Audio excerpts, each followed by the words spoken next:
Vous êtes tranquillement chez vous, en train de regarder la télé, votre série préférée, et d'un seul coup, c'est le drame. Votre cœur commence à tout rompre, vous êtes inondé de sueur, et vous avez beaucoup de mal à respirer. Ça y est, j'ai une crise cardiaque, vous vous dites. Et si c'était simplement une crise de panique? Attention, je ne vous dis pas de ne pas aller consulter votre médecin.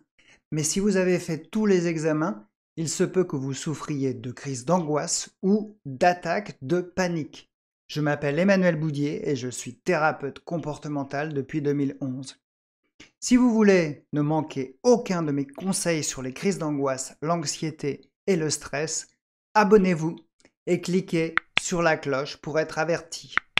Si vous souffrez de crise d'angoisse, cliquez sur le lien sous la vidéo pour avoir 4 vidéos gratuites pour mieux comprendre et calmer vos crises d'angoisse. Vous êtes nombreux à me demander si on peut être hospitalisé, avoir une maladie grave et même mourir à cause d'une crise d'angoisse. Rassurez-vous, ce sont des idées reçues déclenchées par votre cerveau. Et dans cette vidéo, vous allez découvrir 6 idées reçues sur les crises d'angoisse et la dernière risque de vous surprendre. Alors on peut penser que les crises d'angoisse sont liées à un stress intense. Certes, le stress n'est réellement pas un facteur qui va vous aider à calmer les crises d'angoisse, mais il n'est pas l'unique cause de vos crises de panique. Le stress est un phénomène d'adaptation et c'est quelque chose de très utile. Il nous permet de faire face aux changements. Par exemple, un déménagement, un changement d'emploi ou une situation compliquée comme un divorce ou une perte d'emploi. Les crises de panique sont aussi un mécanisme d'adaptation à un danger grave. Si vous avez un tigre en face de vous, par exemple, ou si quelqu'un vous agresse. Mais dans les crises de panique à répétition, le mécanisme d'alarme est déréglé et se déclenche souvent sans raison, entraînant chez vous des symptômes physiques qui vont être réellement très désagréables. Et contrairement au stress, les crises de panique vous poussent à vraiment fuir la situation et éviter toute source qui pourrait créer ces crises. Vous voyez que nous sommes vraiment au-delà du stress. Les crises de panique vont nous faire nous évanouir. Les pertes de connaissance sont souvent liées à une baisse de la pression artérielle. Il existe des causes bien sûr moins fréquentes comme l'hypoglycémie ou le manque d'oxygène ou une cause toxique comme les médicaments ou une injection de produits toxiques. Mais nous allons surtout parler de cette baisse de pression sanguine. Le cerveau reçoit beaucoup moins de sang et la personne s'évanouit. Alors on parle de syncope ou malaise vagal. Il suffit de surélever les jambes de la personne pour qu'elle aille mieux. Dans les cas d'une crise de panique, il y a un afflux de sang dans le cerveau pour vous apporter plus d'oxygène et cela est censé vous aider à réfléchir plus vite pour réagir en cas de danger, réagir beaucoup plus vite. Mais effectivement, on peut croire que l'on va faire un malaise vagal car les crises de panique ont des signes qui ressemblent vraiment aux malaises vagaux. Vous pouvez ressentir un picotement, vous pouvez hyperventiler, vous pouvez ressentir un étourdissement, la vision va se rétrécir et vous avez soudainement très chaud. Alors peut-on s'évanouir à cause d'une crise d'angoisse? C'est possible, oui, mais c'est très rare. Vous pensez que c'est grave et que ça va durer toute votre vie. Cela peut effectivement vous sembler très grave tant vos symptômes sont forts et désagréables. Et vous pensez que si vous avez un traitement, vous allez le prendre toute votre vie. Rassurez-vous, les crises de panique sont dues à une alarme qui se déclenche de manière intempestive dans votre cerveau. Ce sont les amygdales qui sont situées là, il y en a 2, qui sont responsables de cette alarme. Et comme je l'ai dit, elle se déclenche sans vraiment raison apparente lorsque vous êtes chez vous, dans la foule ou peut-être dans un lieu clos. Alors avant, on pensait que le cerveau était câblé comme un moteur, figé, dont les câbles s'usaient au fil des années. Mais grâce aux neurosciences, on s'est réellement rendu compte que le cerveau peut débrancher certains câbles ou connexions et en recréer d'autres. On va appeler cela la plasticité cérébrale. Aussi, si vous avez très peur des méchantes araignées, il y a une connexion dans votre cerveau qui va déclencher la peur à chaque fois que vous voyez une araignée. La bonne nouvelle, c'est qu'il est possible de débrancher cette connexion à la peur grâce à certaines thérapies. Vous avez notamment l'hypnose et la thérapie comportementale que je pratique.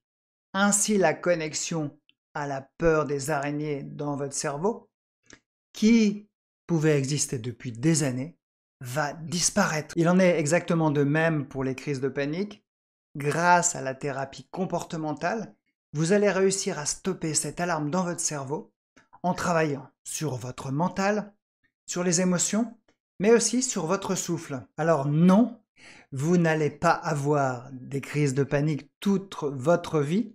Le processus est réversible et c'est une bonne nouvelle pour vous, n'est-ce pas? Une idée très commune, une idée reçue très commune, peut-être qu'on vous l'a déjà dit, il faut respirer très profondément pour calmer une crise de panique. Alors, vous voyez les gens qui font comme ça. Et ça, c'est peut-être l'idée reçue qui vous fait le plus de mal.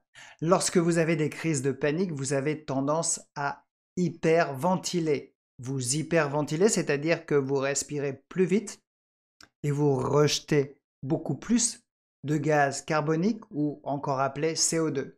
Et c'est ça qui va provoquer l'étourdissement, vous avez la tête qui tourne, et qui vous donne véritablement l'impression d'étouffer. Vous ne manquez pas d'oxygène, parce que vous en apportez beaucoup, vous êtes simplement en train d'expirer, vous expirez, vous sortez trop d'air. Alors il suffit au contraire d'inverser le phénomène et de prendre beaucoup moins d'air. Et je vais vous mettre un lien dans la description vers une vidéo qui va vous aider à mieux respirer lors d'une crise d'angoisse aiguë. Attention, entraînez-vous en dehors des crises pour que cet exercice devienne véritablement un réflexe, une habitude. En effet, lorsque vous avez des crises d'angoisse, les amygdales prennent le dessus et vous pouvez ne pas penser à faire l'exercice. Alors les crises de panique aussi peuvent vous faire penser que vous avez une maladie mentale très grave. Autrement dit, vous êtes en train de devenir complètement fou ou folle et vous avez très peur de finir hospitalisé ou interné, comme je l'entends souvent, à vie dans un hôpital digne d'un film de Jack Nicholson, enfin avec Jack Nicholson, Vol au-dessus d'un nid de coucou, un film qui date de 1975. Non.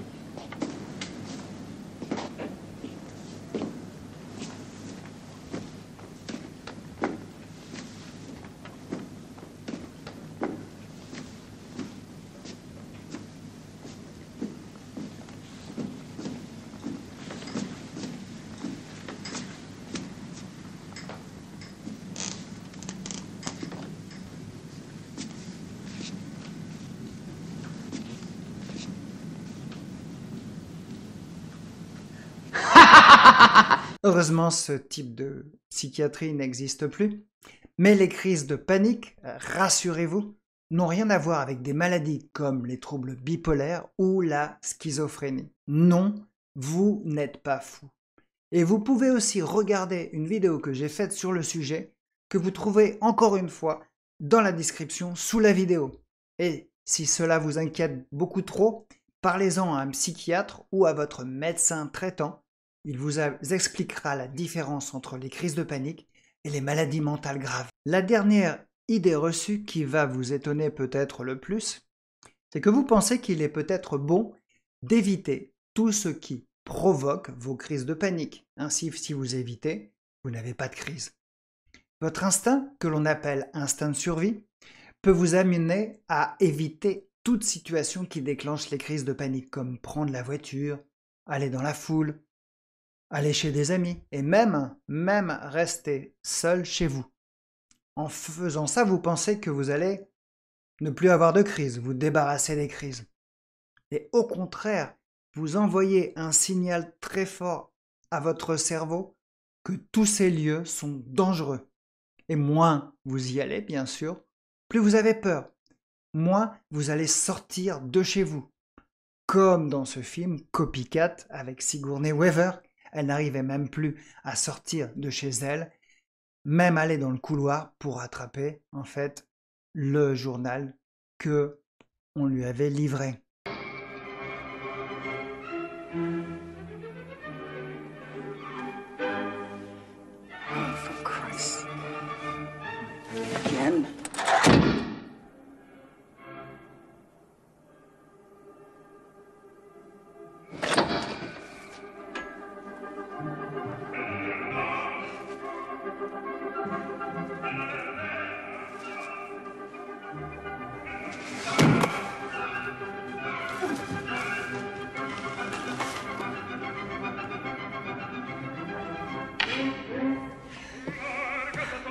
C'est un cas certes un peu extrême, mais vous tombez au fur et à mesure dans ce qu'on appelle la spirale de l'angoisse. Ainsi, si vous avez fait une crise d'angoisse dans le supermarché, vous évitez les supermarchés, puis les rues commerçantes, puis les réunions. Il est bon au contraire de s'exposer à sa peur, mais très progressivement. Alors, faire ça tout seul, c'est plus difficile, mais avec l'aide d'un thérapeute comportemental, c'est beaucoup plus facile. Il va vous montrer comment vous exposer et va vous aider à développer votre force mentale pour le faire. Aussi, si vous le souhaitez, vous avez à disposition ma formation gratuite de 4 vidéos qui peut vous aider véritablement à calmer vos crises d'angoisse. Vous la retrouverez sous la vidéo. Vous cliquez sur le lien, vous laissez votre adresse email et vous avez cette formation. Je vous invite à vous abonner aussi et à me dire si vous aussi, vous avez des crises de panique. Vos commentaires sont toujours les bienvenus et aident beaucoup les autres. Alors à bientôt pour d'autres vidéos.